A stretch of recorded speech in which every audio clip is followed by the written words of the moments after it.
The David Eagle Podcast, Week 1, January the 1st to the 7th. January the 1st.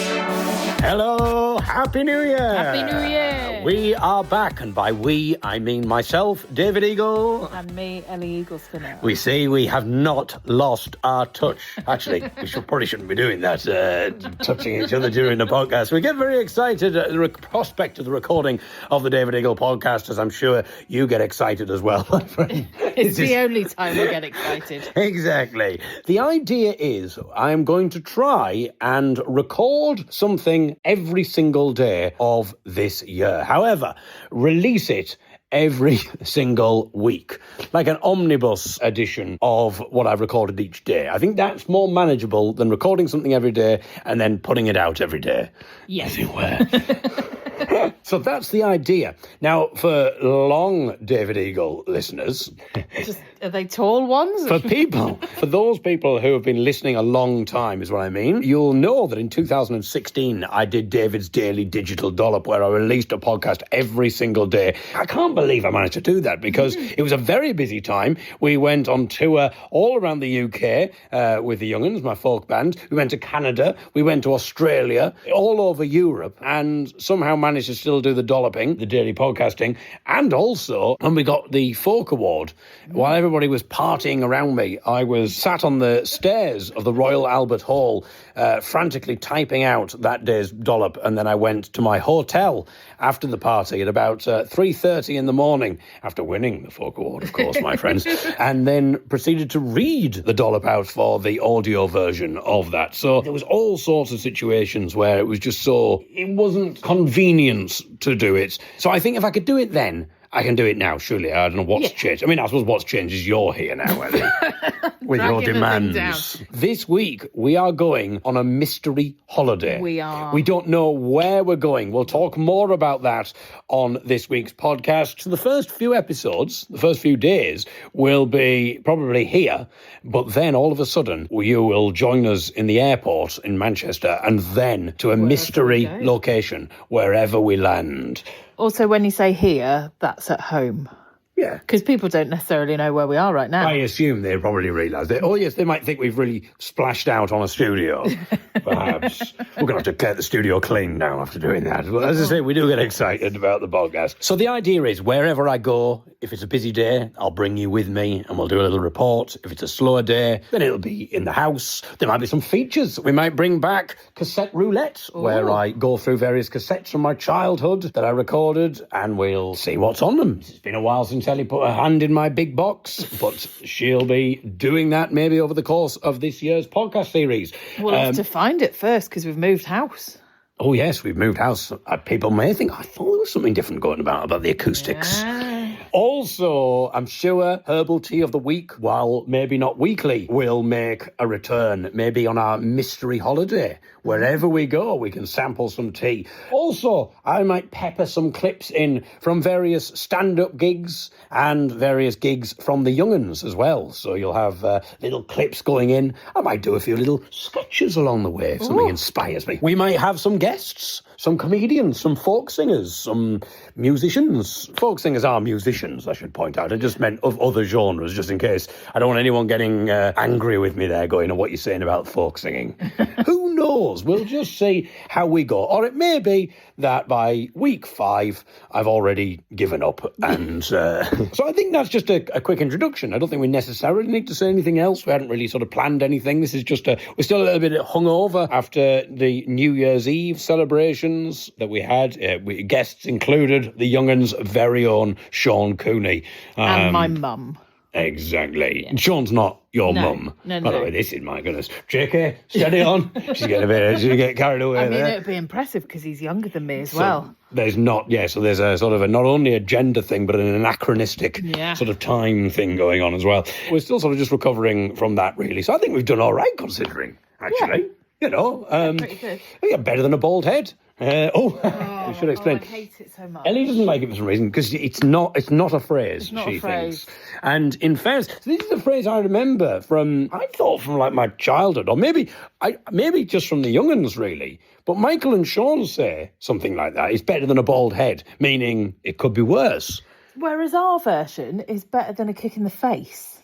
Well, you obviously come from a more violent Yeah, but family. also it's mean to people with bald heads. Like then each I'm not time they entirely- hear you say it, they're like, oh. Yeah, I don't know why. Better than a bald head. I don't know what it means. You never said it, and then you said it once, and I was like, that's not a thing. And now you say it all the time just to wind me up.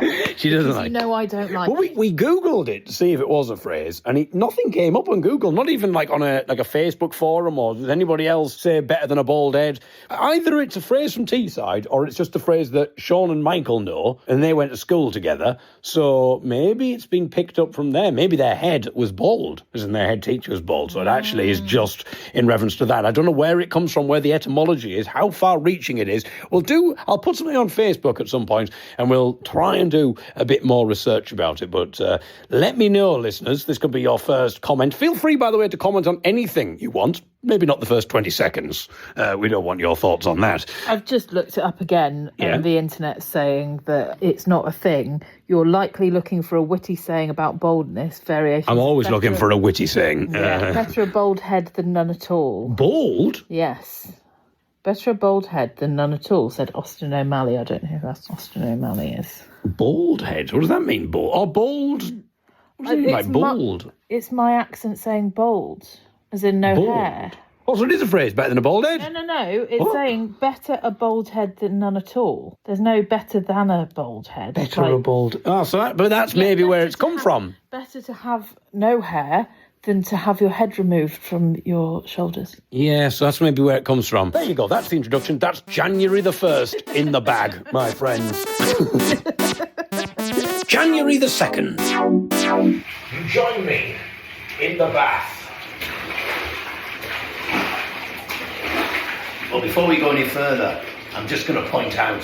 All right, David, steady on. I'm just going to point out, I hope you don't mind, everybody. I get very excited about doing a podcast. What can I say? I just want to point out that this is an audio-only podcast. So I do apologise there, because I can imagine saying, you join me in the bath, and people pausing and just checking there, maybe, to make sure that there isn't a video version of this. And this is definitely only audio. Oh, I just suddenly remembered. I got a lemon bath bomb for Christmas. I'm going to put that in the bath. Oh, very nice.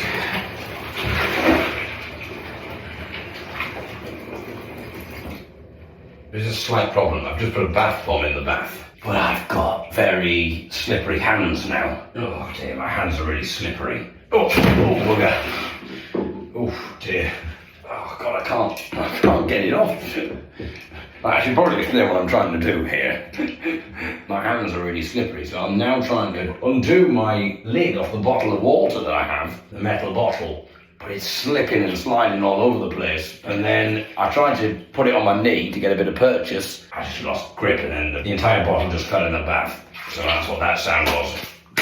What drama? Let's try again. So I've got to somehow, I'm going to have to get it between both legs. There it is. Got it. I have mentioned this on a previous podcast that I did when I was in the bath. Oh yes, don't worry people, this isn't the only one. There have been other episodes where I've been in the bath. So you can, I'm sure, go through the archives. And I said I remembered a song from school. So this is a song that I will literally have heard once. Maybe 7 or 8 or something. 1992, 1993 maybe. Basically it was those BBC radio programmes, I think it was, Time and Tune. These are radio programmes from the BBC. They kind of were music lessons, and the teachers would often put that on, and that would be your music lesson. I remember some of these songs. I would literally have heard them once. So that might have sounded like a slightly disturbing sound that you just heard there. I'm not entirely sure what it sounded like, but it was just my hand moving through the water. There's nothing inappropriate going on. I couldn't do anything inappropriate anyway, to be honest enough. My hand is so slippery. And one of the songs that was on this show, that I'm sure I've heard once, but it stuck with me for whatever reason, was a song that went, singing in the bath is such a lovely thing to do. Close the bathroom door and you're a star. Something like that. Now, I've heard it once, so I'm pretty sure I've got those words right. I'm not sure if I've got the tune spot on, but I've looked for it. I've asked teachers, I've Googled it, I cannot find it anywhere. but I'm putting out another appeal. Anyone got any ideas? It'd be good to be reunited with that song. Singing in the bath is such a lovely thing to do. Close the bathroom door and you're a star. Talking of music, we've just come back from the park. One of the reasons for having a bath is because I had a rather cold walk in the park. There were 2 geese in the pond and they were duetting with each other. I say duetting, it sounded like one was going and then the other one was sort of syncopating over the top and was going but together it was I can't do it fully, I can't do it properly. While one goose was going the other one was sort of going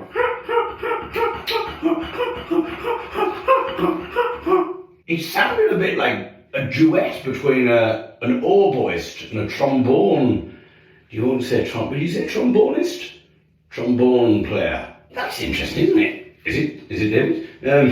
We'll find out. Why do some instruments have ist at the end, like a pianist? But you say trumpeter. You wouldn't say trumpetist. Oboist. You wouldn't say oboe. But then trombone. Would you say trombonist? You wouldn't say tromboner, unless you really enjoy playing the trombone. If you really enjoy playing the trombone, you call it tromboner.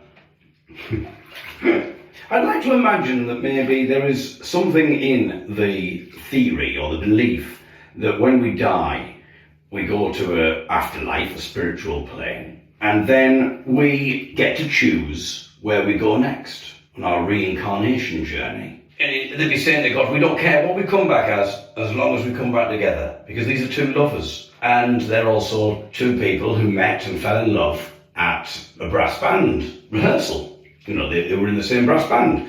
And they met, they fell in love, and they made beautiful music together all through their life. And one was a trombone player, one was an oboe player. Anyway, so they die and they say, we don't care what we come back as long as we come back together. That's all we want, God. That's all we want. And he says, absolutely fine. He says, well, how about geese? Geese residing predominantly in the Sheffield area. And I like the idea that they've come back, even though they have absolutely no knowledge of their previous life. They have no knowledge of their previous lives together. But despite that, there is just something there that exists, this latent fragment that exists, this memory, this soul memory. And maybe I mean that in both senses of the word soul. Eh? Yeah. Well, what do they put in those lemon bath bombs? Well, it's good stuff. I imagine it probably doesn't say that. It probably just says, relaxes joints and muscles. It probably doesn't say, may cause profound thinking. There's this one thing that's still imprinted on their souls. And even though they don't know what they're doing, they're honking together in the same way that they would play together in the brass band. And the trombonist, he does the low bit. Ha, ha, ha, ha, ha, ha. And the other goose, the oboe player, provides the syncopation and the high bit. And together, they still make beautiful music on the pond in Sheffield. Oh my goodness, what a story, eh? Obviously, I have no idea if that's true. Which could just be a lucky guess. Wouldn't it be beautiful, though, if one of the former brass band mates was just having a walk through Sheffield, through the park. He came to the pond and he heard and without quite understanding why, it just prompted him to remember the oboe player and the trombonist and what a beautiful relationship they had, and he stops and he thinks and he looks out to the pond and he dares to dream, dares to ruminate just on the possibility that these 2 geese might be the reincarnated souls of his former bandmates. That lemon bath bomb. Good stuff, I tell you. I'm not sure if you meant to snort it, actually, but it's worked an absolute treat for me, as you can tell. My faithful followers, you have heard me tell the story of the 2 geese, and you have all partaken in the nasal inhalation of the lemon bath bomb.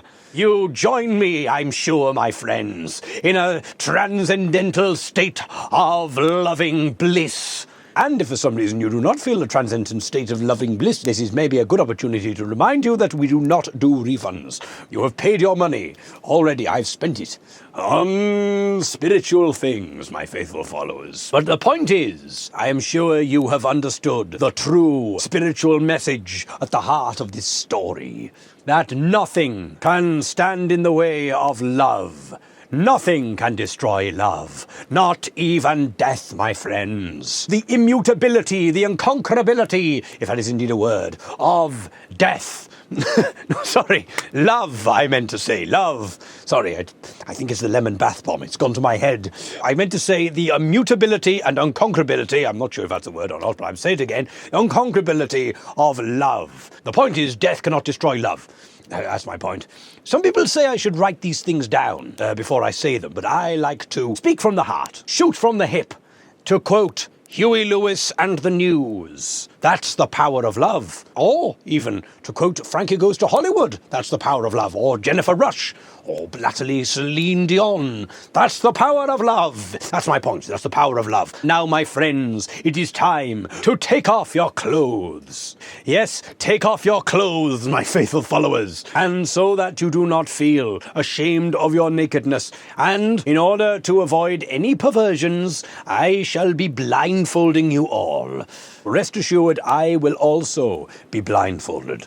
But I will not put my blindfold on until I have blindfolded all of you and made sure that you are all blindfolded. But rest assured, I will also have a blindfold on. I will not simply pretend that I have a blindfold on and be looking at your naked forms. One night, I voyaged to Sheffield, and I visited Set Pond. And with my recording device, I set about preserving the sound of these two geese, and I shall play it now, and you will dance to the honking of the geese. And as you do, because you are aware of the story of these two geese, you will become enveloped by love. It may feel like you are being touched, and to some people it may feel as if you are being touched by two human hands. But you are not being touched by human hands. That is the spirit that is touching you, my faithful followers. I want you to continue to dance. Do not take off your blindfolds, and you will inhale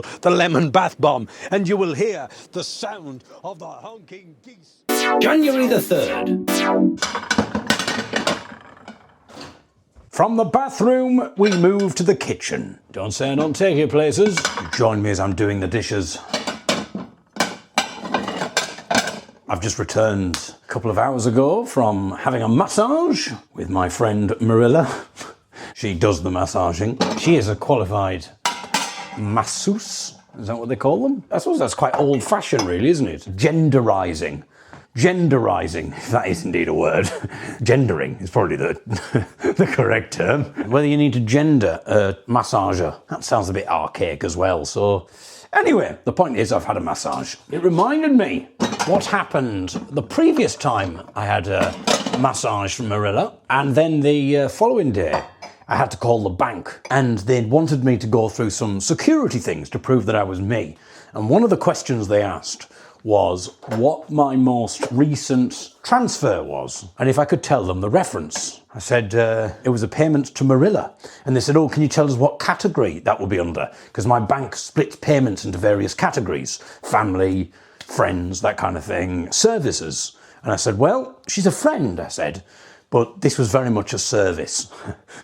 I said, I would have put this on, probably under the, I would imagine, put this under the service category, which is fine. Okay, nothing wrong so far. And then they said, and can you tell me what the reference is? And I thought, well, what do I normally do for a reference?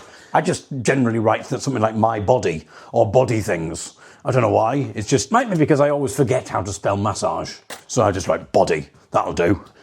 So I was thinking, what did I call it? I said, oh, it'll be probably under body things or my body, because it's always what we're doing is body stuff. And then I remembered that yesterday she'd done a head massage.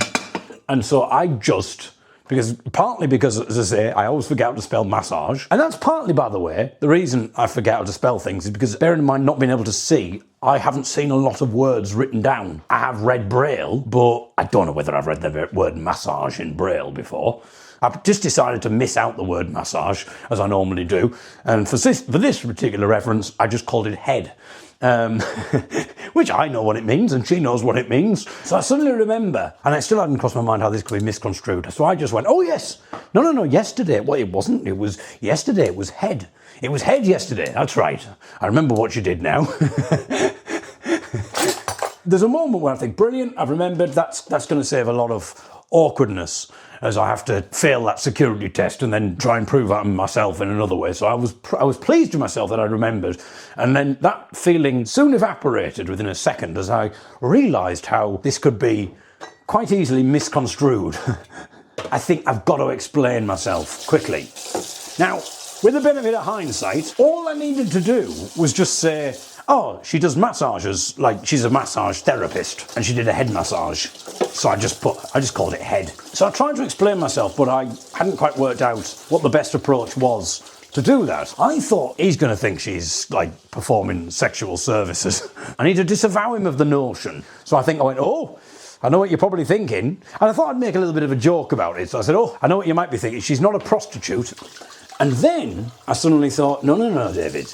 You don't say prostitute these days. Come on, a woke man such as yourself should not be saying prostitute. So I corrected myself. I thought, and I don't know why. I think that's the problem that's just how my brain works, is I start saying something and then I get distracted and then my brain will go, oh, no, hang on a minute. What about this? What about this? And rather than finishing my thought, I'll just start the new thought. And that's exactly what happened there. So I was trying to disavow the banker, the call centre person, of the notion that she was a sex worker. That was the most important thing that I needed to do, really, I felt. But then, because I'd said, oh, she's not a prostitute, and then I suddenly thought, no, you don't call them prostitutes, you call them sex workers. I thought, oh, no, I need to correct myself there. So then I forgot about what I was originally doing, and now just essentially went, she's not a prostitute, we call them sex workers these days, of course.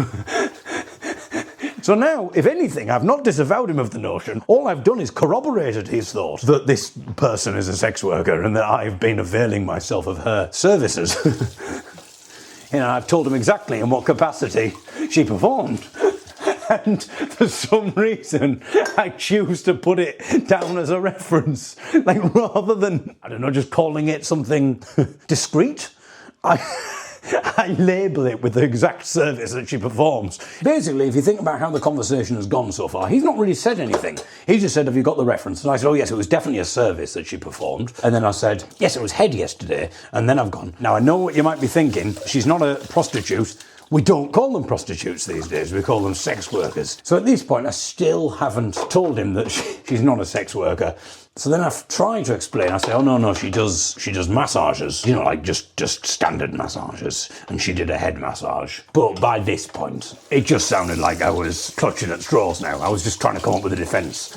Like I clearly let something slip. Well, that's what he thought I'd done.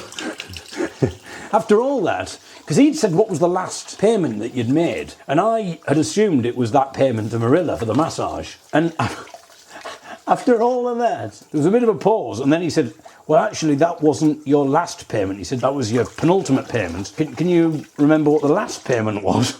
So then I racked my brains and I remembered I'd bought Ellie something as a Christmas present. That was the last payment that I made. So I was like, oh, yes. No, I remember the last payment I made. That was the second last, you're right. The last payment I made was a gift for my wife. And I can imagine in his head he's probably thinking, oh yeah, I bet you did. Because you felt guilty about going to see the sex worker. And I nearly thought about saying that. I nearly thought about saying, I bet you're thinking, I know what you're thinking. I went to see the sex worker. She gave me, well, you know what she gave me. You've seen the reference. You know it was a service. We've been through that. And I felt so guilty. I thought I need to placate the wife.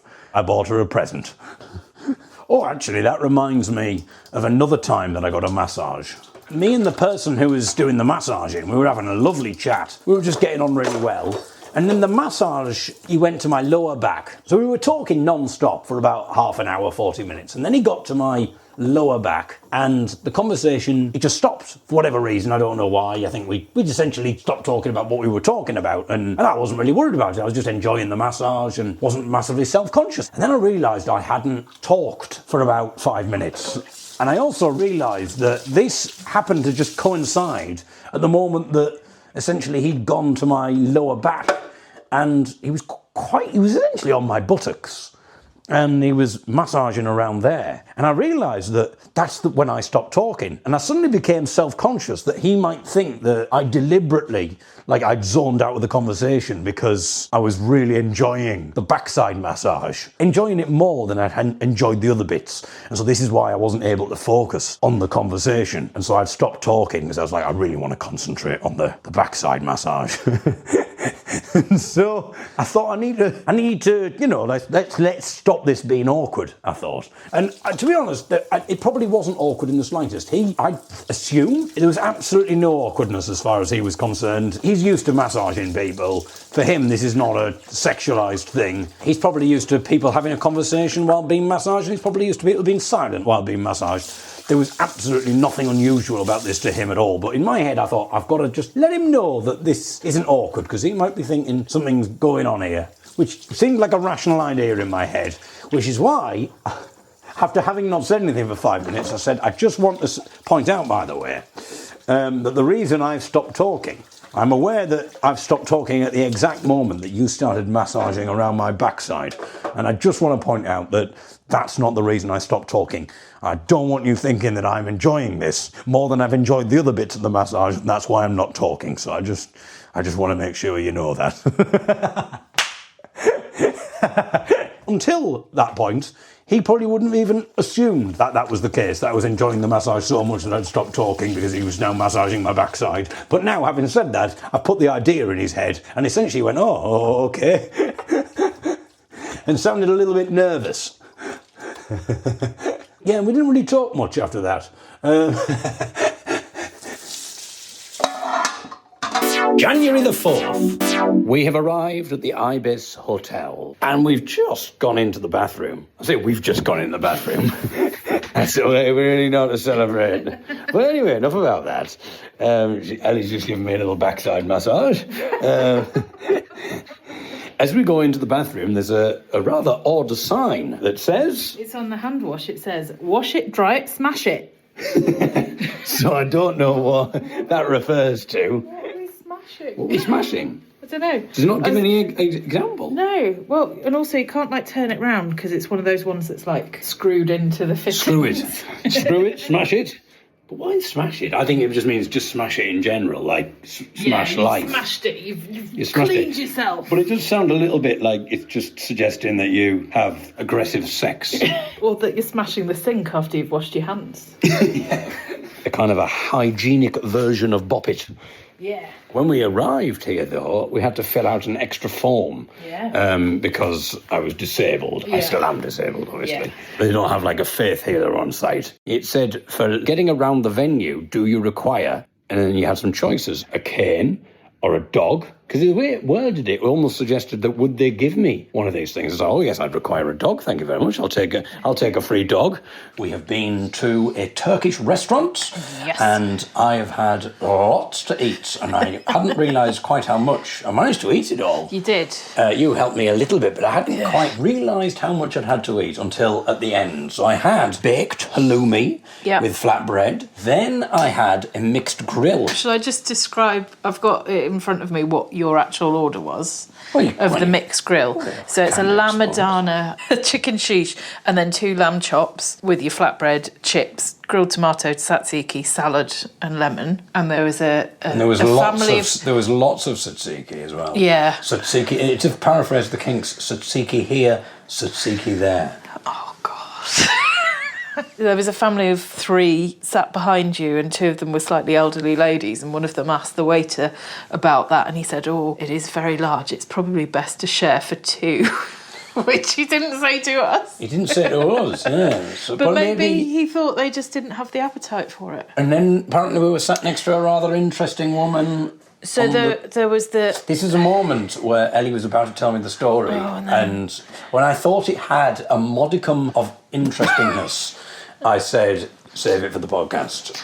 And that normally happens, and then we forget about it. And bearing in mind we haven't done a podcast for about half a year, then there are a lot of things that we could have said that were interesting to each other, but we haven't said them to each other because we said save it to the podcast. I think you've been trying to divorce me for 3 times and I said save it for the podcast, but we still haven't said any reason why we're actually in a hotel. Why are we in the Ibis? All that still to come. But first, we stay in the Turkish restaurant. So shall I tell the listeners about the first lady who sat down next to us? Was there anything interesting about the first lady? She didn't finish her main meal, and you were very distraught about that when I told you. Oh, yeah, because she went to a Turkish restaurant and they did have an English menu. Yeah, so she sacrilege, I think. She ordered off the English menu. And bearing in mind, I think it's different if...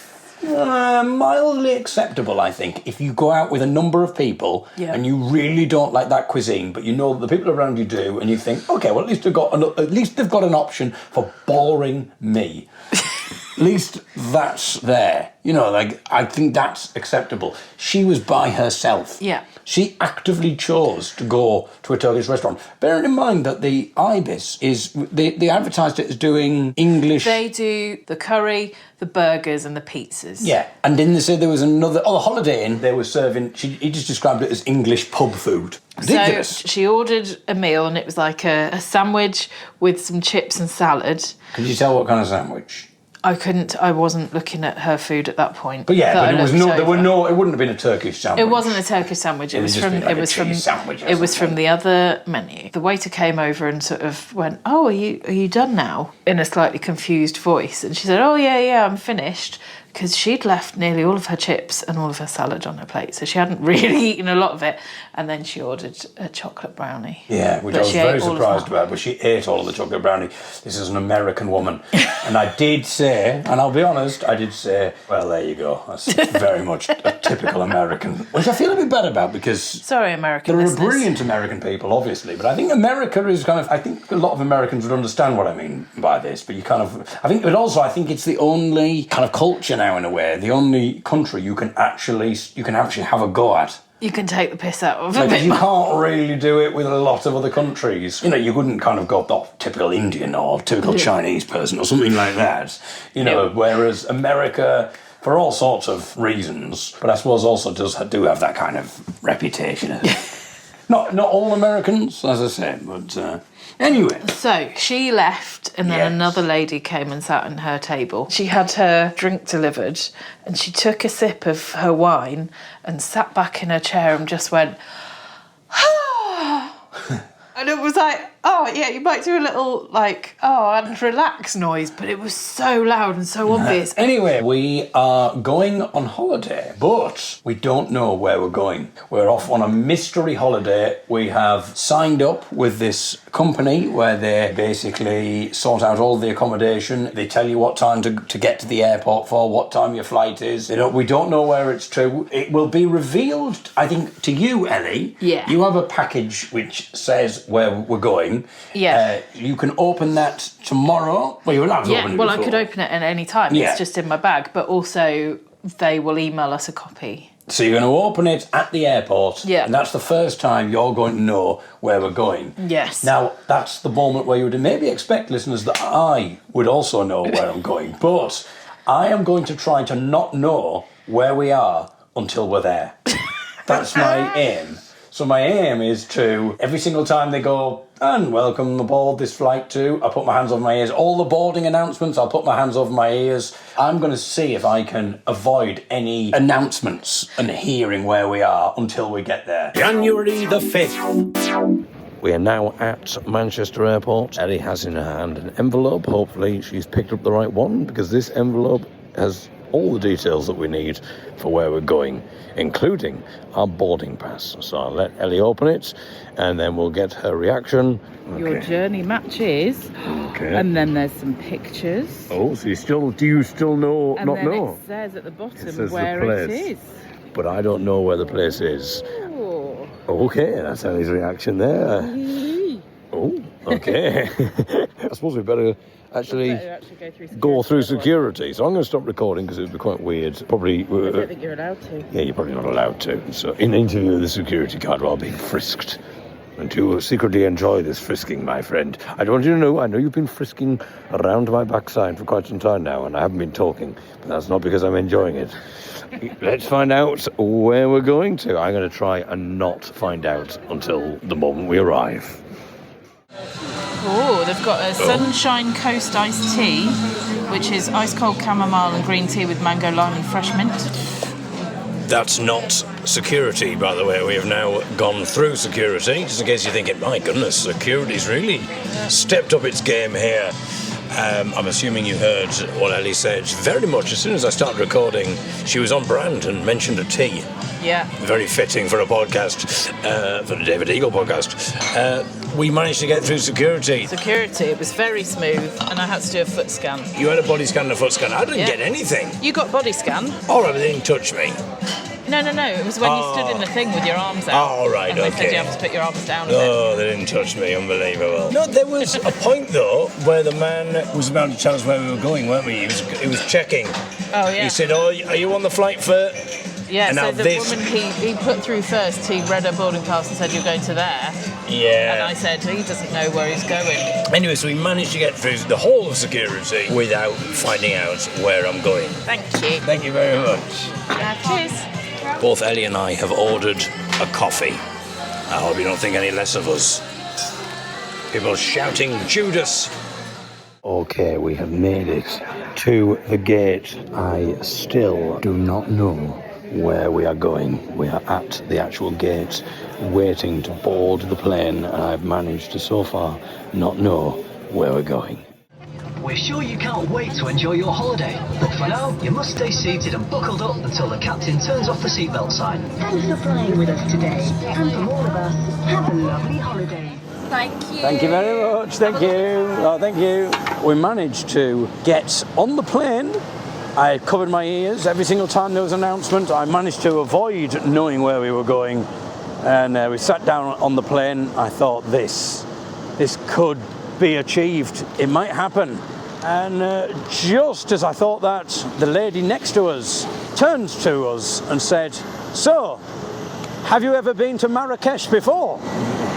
We are in Marrakesh. So as I say, you can't say that we don't take you places. A bathroom in Sheffield, to a kitchen in Sheffield, to a Ibis hotel in Manchester. And just when you thought it couldn't get any more exciting, we're in Marrakesh. I don't know if you can hear this. Well, you will be able to hear it, but I don't know how clear it will be. That sound, that drumming sound, we weren't sure what it was, if it was the luggage carousel, if it was someone actually drumming live in the airport. But you think it's just playing over some speakers. Yeah. It's quite an unusual thing. If you're trying to get through passport control and you're a bit stressed because your flight is already like an hour late, Yeah. it's not the most conducive to a No, I don't think chill down. drumming is what you want in a situation that could be stressful if you are trying to get through passport control and immigration. Oh. And the music, the drumming is getting faster and louder as we get closer to the front of the queue. What drama! We're not even that close to the speaker.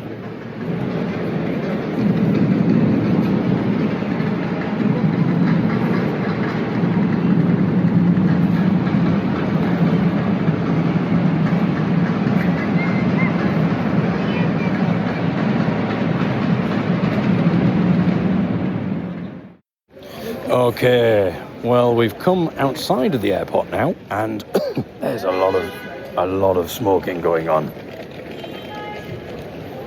My other observation, lots of beeping. We're outside of the airport. We made it through immigration. Absolutely fine. They were very... I think they made us feel like we were definitely going to get accepted into the country, because the man was telling us all the different nice foods that we can have. Also, tea was mentioned as well. Maybe he knows who we are, because he mentioned tea within a few seconds. We're engulfed in smoke and horns. I've not had an experience like that since the pyrotechnics orgy. But that's another story. Smoke and horns. Well, it's as if they knew we were coming. I think they did know because we have been provided with a tea. We've just arrived at the hotel and they've pulled out all the stops here. It was really quiet, wasn't it? There was not really anything going on in the hotel. And then as soon as we arrived, after a 5-minute sludge through the rain because the streets are quite narrow, as soon as we arrived, they realised we were here and things plunged into action stations. There was a water feature was switched on, music suddenly was turned on, and the tea was brought out. I mean, maybe they'd thought it. I think they do know who we are and what's going on. Maybe they thought, is it a bit much? And they decided it was to.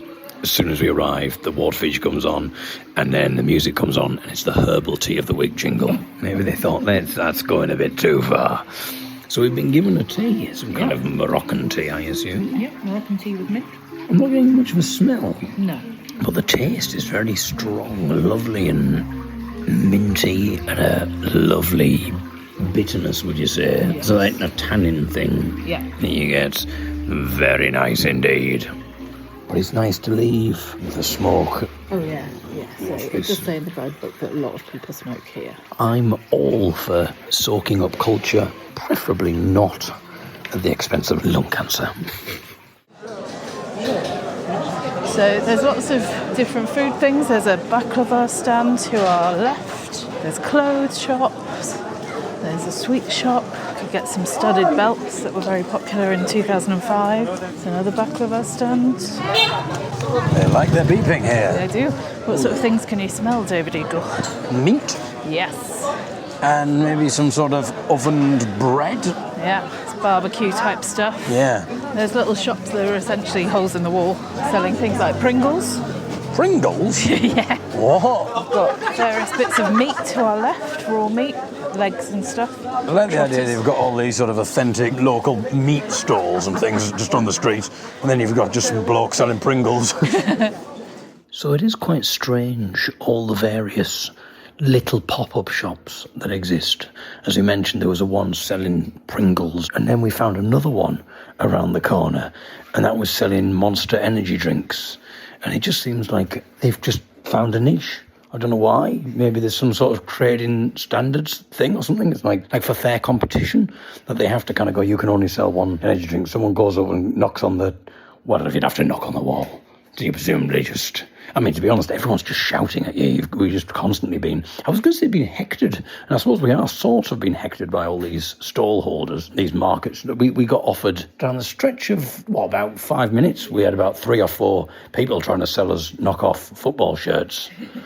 Desperately just like running around us, sort of like waving various, and we said no thank you, and then they'd like produce another one as if we were like, the problem wasn't that we didn't want football shirts, it was they didn't happen to have the right one. Wouldn't it be really impressive? He's like, where are you from? And I'm like, England. He's like, well, no, where abouts? And I'm like, Hartlepool. And he's like, Hartlepool United FC here, my friend.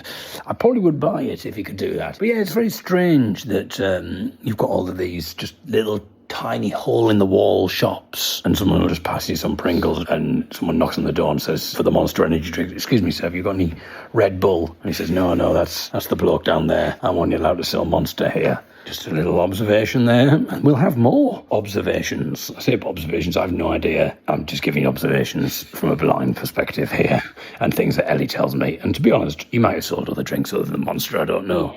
Did he? Yeah. Oh, right. I just assumed when you said he was selling Monster drinks, that's all he sold. So that was a pointless observation, but I hope you enjoyed it nonetheless. January the 6th. We have just come back from a traditional spa called Hammam. Yes. Oh, we had a very interesting time. Describe what the traditional spa consisted of then. So you get fully undressed and you get a pair of paper pants to put on. David had some very large paper boxes. There's my reputation precedes me. I really do think these people know that we're coming. Well, whether they wouldn't be able to see the pants are that large. I was given some small paper pants. They left very little to the imagination. It was just like a small hammock of paper with an elastic band around it to try and hold it to my waist. So altogether, that's the interesting Altogether, thing. indeed. That's the interesting start to your experience. Actually, no, the very first start, he gave us mint tea and then asked us if we'd like to pay for additional. We didn't get. You mean additional services sound very dodgy. So it was part of. So they just threw in the backside touching for free in Hartlepool. As part of our booking, the hammam experience was. Yes. Should we mention the mint tea? And we should also say the mint tea was before we got undressed. Before we got undressed. Because that would be a bit odd. We just get in these small pants and then he's just like, right, we're going into the restaurant now for some tea. So, we got undressed. Put on the tiny pants for me, big pants for you. Oh, people are loving this. Just get the mood lighting right, listeners. Then we put on some little kind of slider slippers and we went out to greet the people and they took us upstairs. Yeah, that was the first thing. So, it would have been easier to have gone barefoot, really. They gave me these slippers, which were so, loose on my feet. They were just... And then they took me up these stairs and it was just... I was, nearly tripping over these slippers. My ones were too small, so... Oh, right. Big slippers for men. Big pants for men. So we got taken up to the roof level. So they've just taken all our clothes off, and now we're going on the roof. Oh yeah, they didn't take them off. We had to pay extra for that. And then we went up to the roof, and it's a sort of dry sauna. It's not an outdoor no roof. We should explain. No, it's got a glass cover on it. And then we were shown into a room which was a dry sauna with sort of green marble seating. And a lady came in and said hello. And my goodness, we're really eking this out. She said hello. Got us to sit down and washed us down. And then she used the black soap on us. So black soap is made from the olive pips, olive seeds, which are sort of ground down into like a paste. And she rubbed that on our whole bodies, back and front, and then left us for 5-10 minutes to let it do its work. It was quite odd because I was lying on my back and then she did that, then she did not turn over. I thought, bloody hell, we'd have gone with the mint tea, the turnover. So we turned over. She did both sides, then she went out. But she went out, but she said relax. But it was quite difficult to relax because now we've got my chin on the marble and it's quite solid. The marble I'm referring to. So we've both face down, and then the door opens again, and she came back in and went, I'm back. Yeah, it was quite odd because she's like, now just relax. And then when she came back in, she was very ebullient. She's like, hello, I'm back. It was great. Was her name Sabina? Oh, I can't remember. Yes, I think shout out to Sabina. But she forgot your name and started calling you. Oh, yes, she started. Was it Calvin? Calvin. Like, no, and I didn't know she was referring. I didn't know she was talking about me though. I just assumed she was. That's like an Arabic word, was Calvin. So she kept going Calvin, Calvin, and I wasn't answering. And then she was like, "Is it Calvin?" And then I realised she was asking if my name was Calvin. So I don't know who Calvin is. She just or maybe she thought she was on about the pants. He says, is it Calvin Klein? Calvin Klein's finest. So the next stage of the experience is that they've got an exfoliating mitt and they rub all over your skin and just get all of the dead skin off. So Sabina was working on me and another lady was working on David. Oh, it was very vigorous. And afterwards I had a good blotchiness on my skin because it went in hard. And then... She's used to that though. Then we had to sit up and they rinsed us off again, this time with a shower to get rid of all the dead skin. And then they put a honey on our faces and then they used the... Had a honey on my face? Oh my goodness me. You don't have to pay extra for that. You're making this sound seedy, David. Oh, the seeds as well. Oh, she said open sesame. I didn't quite know what she meant. You provide the seed. Oh, I provide the seed if you keep doing that. It's a lovely traditional experience that we should be more reverent to because it was very good. So next up we were covered with the clay mask. That's from local clays. And then once again just left for 10-15 minutes. On our fronts again with the marble on the chin. I struggle with when I go to yoga. I struggle with lying on my front because I feel like I'm suffocating. But I think the training at yoga had prepared me for lying on a very solid hot marble. Yeah. And then they came back in and rinsed us off again.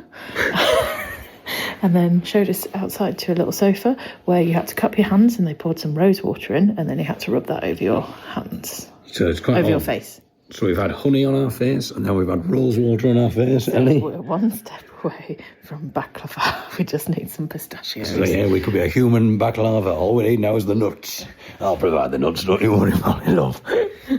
So we opted for additional neck and back tonic massage. The question you'll be wondering is, when the massage was administered, did she go near, or indeed on, my backside?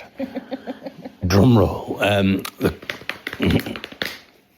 Oh, I didn't know you could do that. That's how limber you've become. She couldn't do that. I don't know how she's creating that sound, listeners. I'll spare you the details there. Yes, she did. She went to the backside. And bear in mind, I had the big pants on. She pulled them down. And this was a slight awkward bit as well. She went to pull my pants down, but obviously there's only so far the pants can go down. Yeah. Because, well, the front is, I'm blocking it. So I then slightly raised up on my elbows in order so if she wanted to pull them down further, she could. And then I thought, hang on a minute, I don't think she wants to pull them all the way down. So it was just kind of like I was helping her along, and I thought I was doing a good thing, and then I realised it probably just looks a bit perverse. Like I was like, we're doing this, are we? Oh. I did not help at all. No, you didn't need to, because she could get to your backside. Yeah. Absolutely fine. Because there was nothing covering it. But you had an interesting rinse-off experience, Ellie. Yeah, so as she was rinsing off after the exfoliation, what I wasn't expecting was for her to pull my tiny pants out to the front and then spray the shower head down my pubis. And I just made a little, ooh, and she went, "It's okay." I was like, yeah, I suppose. But it was just the way she just kind of gently pulled them out and then put them back. It wasn't even worth me wearing them. I could have just not had them on. Well, I did not get that. Unbelievable. Stick to Hartlepool, that's what I say. We should compare and contrast that, perhaps, to our Sheffield spa experience that we had a year or so ago. There was a conference there, and the pool was in like a conservatory, so it had full glass windows. And as I'm sort of plodding in and out of the pool into the sauna and the steam room, there's loads of people outside eating sandwiches and looking and watching me. And it might have been quite useful for them, because it was a conference of doctors. So they were seeing a body there. They might have been, they might have thought it was part of the thing. They might have thought you were a specimen. Thanks, mate. What's wrong with this one?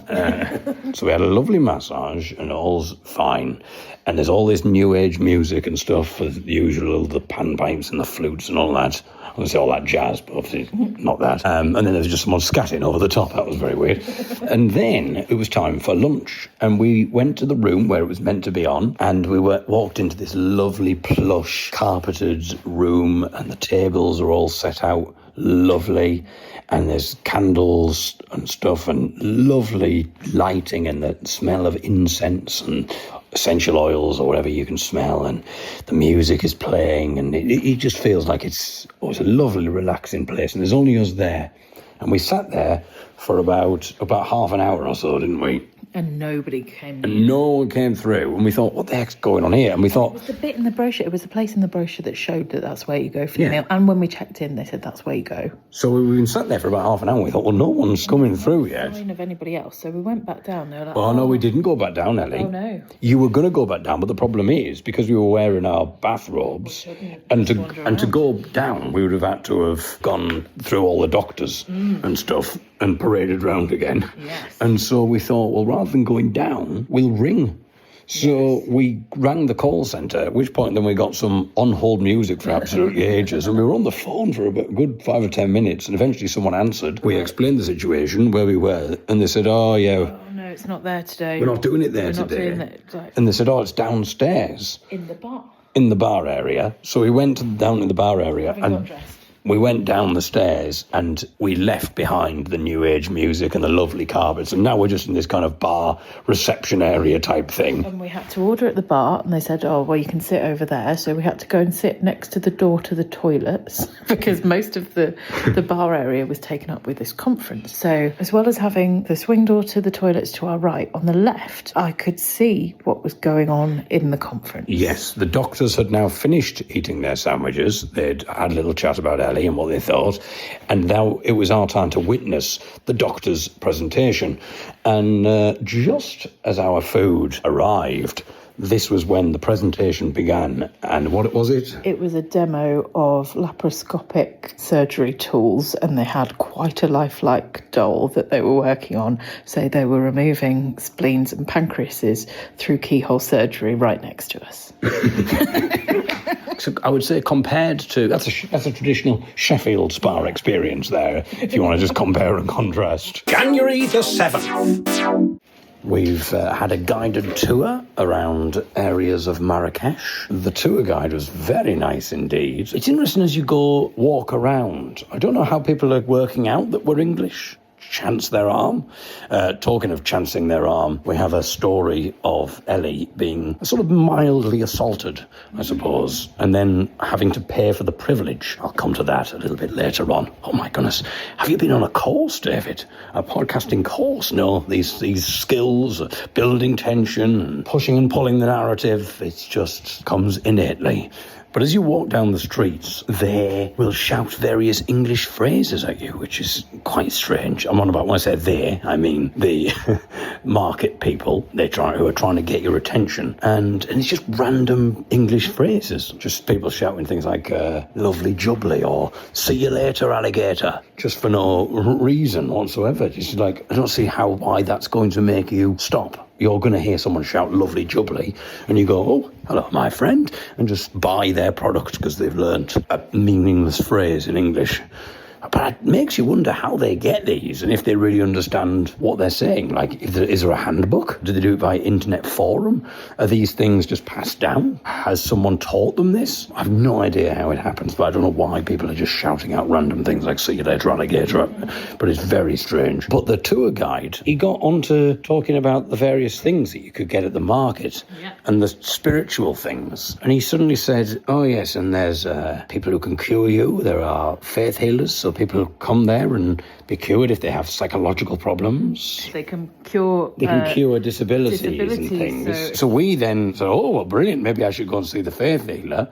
And he sort of went, oh, yes. He didn't suggest that he didn't think that it might work. We were outside a building with a saint he said there's 7 saints. Saint sort of. The patron saint of indecisiveness. So this one, we were looking through a window that had iron designs on the outside and you could sort of see in, and there was a casket that was covered in a red cloth and there was a woman sat on the floor. So I didn't, and she sort of waved at us, but she looked a bit sad. So I didn't really want to, So as if like he's gone to see the person to see if she can bring their loved one back to life. Well, I don't think it's that. I think, when there's saints and there's relics of saints and people going. Oh, right. I thought she'd gone to see a saint. It was like she's brought this casket along. I mean, brilliant. She's like, this is a big one. You want me to be able to bring your loved one back to life? Oh, no, there's nobody in the casket. It's just the casket's got a bit of a dodgy hinge. And I was just wondering if you could pray for that. I've no idea. Does a casket have a hinge? Yes. I don't. I'm not au fait with casket technology. So, Ellie, we were walking through the markets. I didn't know what was going on. You just stopped to speak to somebody. Well, I didn't really choose to stop. She ran up to us and started talking and... Right. And then... grabbed my hand. She grabbed Ellie's hand. And I said, what's going on? And you said she was giving you a henna. She didn't ask whether you wanted a henna. I said, oh, no, maybe later. And then she started, I'll do one just for luck. She just started scribbling on Ellie's hand, no permission or anything, and I didn't know what to do because I was like, well, I mean, she obviously doesn't want this. It seemed a bit weird to kind of get aggressive, and obviously not being able to see, I can't really work out what might be good to do, but apparently she had hold of your hands really tightly. She'd sort of grasped one hand and had my fingers, and then she was using her henna hand to draw on me with that. Right. Well, so she scribbled on your hand for about 40 seconds. Yeah, and then covered it in glitter. She also said that it would bring you babies. Yeah, no thanks. So it's going to be a really expensive henna tattoo. And she said, oh, you just pay me what you want. And she said, you pay me what you want, but we didn't want anything. So the only thing I've got is very large notes. So I said that we had no money. Yeah. We only have card. And she was like, well, I can take English money. I let the visa only. There's no way we're paying card with this woman. It'd be absolutely crazy. I accept contactless. Well, you clearly don't. You're grabbing us. She said, oh, well, I accept English money. And I thought, we're going to have to do this because she's still got hold of Ellie's hand at this point. And it was an odd thing because she was being nice and chatty, but you kind of got the impression it could, like, if you just went, I've not got any money, it could kick off. Walk away, I think they would be calling someone over to sort of hassle you and you'd get in trouble. So I didn't know what to do, so I thought I've got to try and step in. Fortunately, I had a little bit of English money. I got £5 in coins, so I didn't know what to give her. So I was just going to give her £1, and then I thought, oh, God. I gave her £1.50 for 40 seconds of hand scribbling, unwanted hand scribbling, and then she said, no change. So when she said, I accept English money, she meant I accept English notes, but the smallest note is £5. So she honestly thought that 40 seconds of unwanted hand scribbling was worth a minimum of £5. Fortunately, we gave her £1.50. I pretended not to understand what she meant when she said no change. She was, no change. And I was like, oh, no, I don't need any change. And she's like, no change. I'm like, no, exactly, no change. And I pull Ellie's hands away, and off we go. Unfortunately, there was nobody there to hassle us. But unfortunately, Ellie has had a bit of a reaction to this henna, and it's made her skin very itchy. I've had to wash it off straight away and take an antihistamine. And we're going to have babies now, so... It's not very good. It's really messy. We're going to end this week's podcast by taking a little trip through the market, and I'll do some recording. And you can hear just people shouting random English phrases at you. It's quite odd. Just in case you don't believe me, I just want to prove it to you. I think it's very important because obviously I know there's a bit of comedy in this podcast sometimes. You might spot it from time to time. But primarily, I think this is very much a journalistic podcast. And so let's do a bit of journalism now. So I'll take you into the market square and you'll hear the various English phrases that people just shout at you in order to try and get you to pay attention to them and buy their products. So we'll end with a bit of ambience from Marrakesh, and we'll be back next week for more Marrakeshian, if that's the phrase, more Marrakesh exploits. But until then, thank you very much for listening. Here we go. This is an authentic Marrakesh market experience.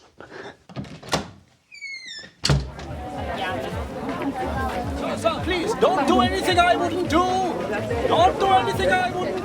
See you, wouldn't want to be you. See you, wouldn't want to be you, sir. See you, wouldn't want to be you. Elementary, my dear Watson. Elementary, my dear Watson, sir. Elementary, my dear Watson, sir. Beauty is in the eye of the beholder. Sir, what's good for the goose is good for the gander. What's good for the goose is good for the gander. Strike a light, sir. Strike a light, sir. Strike a light, Oxalodi, sir. Sir, call blimey governor. Call blimey governor. It'll all come out in the wash, sir. It'll all come out in the wash. Once bitten, twice shy. Once bitten, twice shy, sir. Yes, please, stuff this for a game of soldiers. Stuff this for a game of soldiers. Early to bed, early to rise. Eggs about healthy, wealthy and wise. Exterminate. Whoops-a-daisy, sir. Whoops-a-daisy. Sir, it's better than a bold head. It's better than a bold head. Sir, it's better than a bold head, sir. What? Hang on a minute. Excuse me, Mr. Market Seller. What did you just say? I said it's better than a bald head, sir. It's a very popular phrase around here. My goodness, what are the odds? And what are you selling, my friend? Hats, sir. Hats. Better than a bald head.